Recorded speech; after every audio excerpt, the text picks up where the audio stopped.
High বন্ধুরা, কেমন আছো? আশা করি ভালো আছো। আবারও নিয়ে চলে এলাম নতুন একটা ভিডিও। ভালো লাগলে লাইক কমেন্ট করবেন, আর সব বন্ধুদের কাছে ভিডিওটা পুরোপুরি শেয়ার করে দেবেন। আর পুরোপুরি ভিডিওটা দেখবেন, টেনে টেনে দেখবেন না, তাহলে কিছুই বুঝতে পারবেন না। যাই হোক, দেখতেই পাচ্ছ আজকে ঘরে থাকা মাংসর তরকারি অল্প থাকলে কি করবেন সেটা দেখে নিন। ঝটপট দেরি না করে চলো তাড়াতাড়ি করা যাক। অল্প তরকারি থাকলে কি করবেন? বাচ্চাদের খাবার বানাতে গেলে অল্প তরকারি আছে, মাংসর তরকারি, তাড়াতাড়ি করে ঘরে থাকা ভাতগুলো, বাচ্চারা বেশি বাইরের খাবার বেশি পছন্দ করে, সেরকমভাবে বাইরের খাবার ঘরে বসে করা যাবে। অল্প করে মাংসর তরকারি ছিল, সেটাকে নিয়ে নিয়েছি, নিয়ে কড়ার মধ্যে দিয়ে দিয়েছি। রান্না করা তরকারি ছিল অবশ্য। এবার মাংসগুলো ছোট ছোট করে আমি খুন্তি দিয়ে দিয়ে ঝোলটাকে পুরো অবশ্য কড়ার মধ্যে দিয়ে জ্বালিয়ে নিচ্ছি, নিয়ে খুন্তি দিয়ে দিয়ে মাংসগুলো ছোট ছোট করে কেটে দেবো। এবার কেটে দিয়ে তরকারিটা ভালো করে আমি অবশ্য জাল দিয়ে নিচ্ছি। তরকারিটা অবশ্য অলরেডি জাল দিতে হবে, হালকা একটু লবণ দিতে হবে, একটু লঙ্কার গুঁড়ো দিতে হবে। দিয়ে এগুলো তরকারিটা আবারও ভালো করে একটু ভাজা ভাজা মতন করে বেরোতে হবে। হালকা একটু গরম মশলা দিতে হবে। অনেক সময় বাইরের খাবার করতে গেলে যেমন গোলাপ জল টল দেয়, আমি অবশ্য গোলাপ জল টল দেবো না। যেটি হোক, বাচ্চা খাবে, আবার গোলাপ জল খেলে পরে অনেক সময় ঢেকুর ওঠে তো। আর অবশ্য বাচ্চাদের খাবার এইগুলো বেশি পছন্দ করে, বাইরের খাবারের মতন সবসময় ঘরে এই রেসিপিগুলো করে দিলে বেশি পছন্দ করে। যাই হোক, এখন আমার দেখতেই পাচ্ছ অল্প একটু তরকারিটা সেটাকে কড়ার ভিতরে দিয়ে পুরোটা টানিয়ে নিয়েছি। নিয়ে এবার ঘরে থাকা যে ভাতগুলো, এবার ভাতটা অবশ্য ঠান্ডা হতে হবে, গরম ভাত দেওয়া যাবে না। গরম ভাত দিলে পরে কড়ার মধ্যে পুরো চিপটে যাবে। যাই হোক, এবার আমি কড়ার মধ্যে ভাতটা দিয়ে দিচ্ছি। এবার ভাতটা দিয়ে এবার কিছুটা ভাত যেটুকু লাগবে আর কি সেটুকুই দিয়ে দিচ্ছি। অল্প তরকারি থাকলে অবশ্য ভাতটা তো খাওয়া হয় না, সেই কারণে আমি কড়ার ভিতরে এই ভাতটা পুরো দিয়ে দিচ্ছি। অবশ্য আমাদের বিরিয়ানির চাল বাঁশকাঠি চালই খাওয়া হয়। যাই হোক, এবার আমি ভাতটা যেটুকু দেওয়া সেটুকু দিয়ে দিয়েছি। এবার দিয়ে ভালো করে এটা গ্যাসটাকে লো করে ভাজতে হবে। পুরোপুরি ফুল করা যাবে না, হাই করে দিলে গ্যাসটা তখন ভাতগুলো তলায় ধরে যাবে, সেরকম করলে হবে না। যাই হোক, এবার আমি গ্যাসটা লো করে দিয়ে আমি ভাতগুলো এক এক করে পুরো ভাতগুলো যেটুকু দেওয়ার মতো আমি সেইটুকু দিয়ে দেবো। আর ঘরে থেকে এই রেসিপি বাইরের খাবারের মতনই হয়ে যাবে অবশ্য। এবার আমি ভালো করে এটাকে নাড়াচাড়া দিতে হবে, পুরো বিরিয়ানির মতো হয়ে যাবে আর ছাড়া ছাড়া হয়ে যাবে। আর ভাতগুলো এত টেস্টি হবে খেতে, তাহলে বুঝতেই পারবে যে মনে হয় বিরিয়ানি ছেড়ে কোন ভাত খাচ্ছি তার কোনো ঠিক নেই। দেখতেই পাচ্ছ, এটাকে ভালো করে একটু হালকা করে ভেজে নিতে হবে। লো আছে ভাজতে হবে, হাই করা যাবে না। হাই করে দিলে কড়ার তলাইতে লেগে যাবে। আর অনেক সময় বিরিয়ানি তো দোকান থেকে কিনতে খেয়ে টেস্টই আলাদা, দোকানের বিরিয়ানি আর বাড়িতে করা বিরিয়ানি সেটা টেস্ট আলাদা। যাই হোক, দেখতেই পাচ্ছ ভাতের কালারটা কত সুন্দর চলে এসেছে, কালারটা কিন্তু সেই চলে এসেছে। এবার আমি হালকা একটু লবণ দিয়ে দেবো ভাতের ভিতরে, যাতে ভাতটাকে পুরো লবণ হয় সেরকম পরিমাণে দিতে হবে, যাতে পুড়ে না যায়। হালকা পরিমাণে লবণ দিতে হবে। অবশ্য চাইলে মুখে দেখে নিতে পারো, অসুবিধে নেই। একটু হালকাভাবে দেখে নেবে যাতে লবণটা ঠিক আছে কি না, পরেক্ষণে আবার না দেবে। বেশি লবণ হয়ে গেলে কিন্তু খাওয়া যাবে না, পুড়ে যাবে। অবশ্য আমি এই ভাতের ভিতরে কোনো গোলাপ জল মারবো না, যেটি হোক বাচ্চা খাবে। নাহলে গোলাপ জল মারলে অনেক সময় ঢেকুর উঠবে, তাহলে সেটাকে ঢেকুরটা উঠলে পরে পেট টেট খারাপ করতে সম্ভাবনা থাকে। যার জন্য বাড়িতে খাবার বানালে এভাবেই করবে, তাড়াতাড়ি করে। খুব সহজ একটা রেসিপি, তাড়াতাড়ি হয়ে যাবে। অল্প তরকারি থাকলে তখন এটাই করে ফেলতে পারবে ঘরে বসে, দেরি না করে। যাই হোক, দেখো আমার ভাতগুলো কিন্তু কোনোভাবে লাগিনি আর পুড়িনি, কিন্তু এই যে হালকাভাবে সবসময় গ্যাসটাকে হালকা করে দেবে, দিয়ে এটাকে ভাতটাকে একটু নাড়াচাড়া দিতে হবে ভালোভাবে। অতিরিক্ত একটু নাড়তে হবে ভাতগুলো, যাতে পুড়ে না যায়।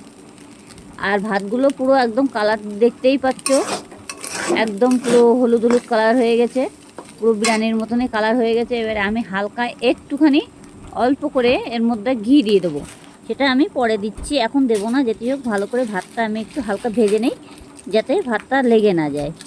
আর ঘিটা দিলে পরে ভাতটা পুরো ছাড়া ছাড়া হয়ে যাবে, আর কোনো থাকবে না, দলা যে ভাতটা দেখতেই পাচ্ছে সেটা থাকবে না।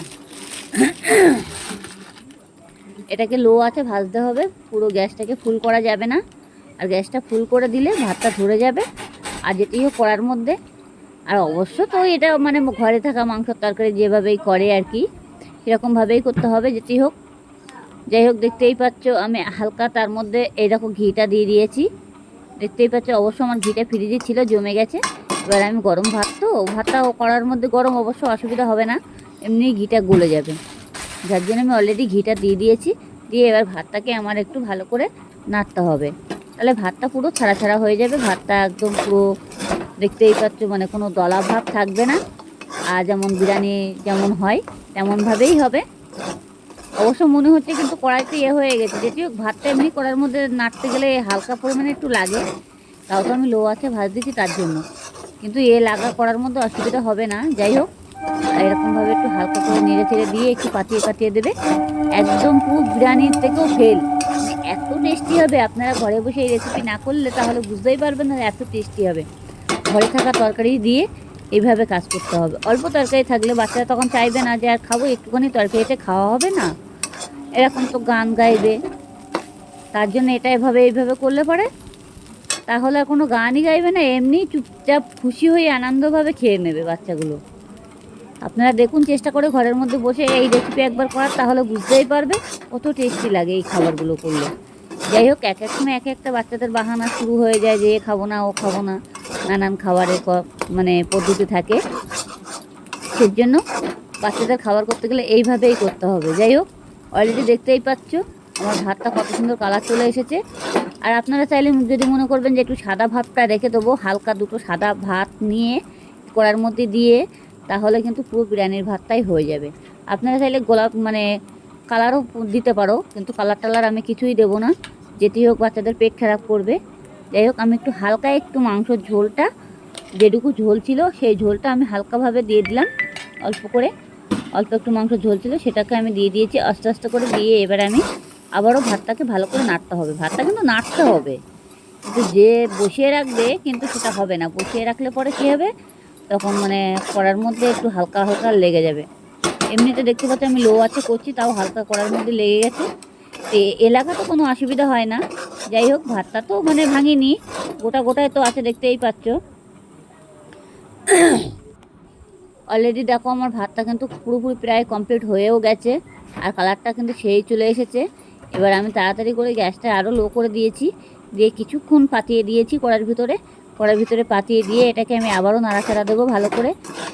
একটু নাড়তে হবে, এই যা এইভাবে পাতিয়ে দিতে হবে। পাতিয়ে দিয়ে নাড়াচাড়া দিয়ে আমি তার মধ্যে একটা প্লেট নিয়ে নিয়েছি। এবার প্লেটটাকে আমি তাড়াতাড়ি করে ভালো করে মুছে নেব। যাই হোক, এখন আমি প্লেটের ভিতরে ঢালিনি, ভাতটা অলরেডি কমপ্লিট করে হয়ে যাক। তারপরে অবশ্য মাংস তরকারিতে যে তেজপাতাগুলো ছিল সেই তেজপাতাটাই দেওয়া আছে, আপনারা চাইলে দিতে পারো, না চাইলে না দিতে পারো। দেখো ভাতটা কত সুন্দর কালার চলে এসেছে, দেখতেই পাচ্ছ। দেখেছো, এরকম আমি প্লেটটা এখন নিয়ে নিলাম। এই যে প্লেটটা নেব, এই প্লেটটা এই সাইডে রাখলাম, রেখে এখন আমি এই প্লেটের ভিতরে ভাতগুলো পুরো ঢেলে নেব।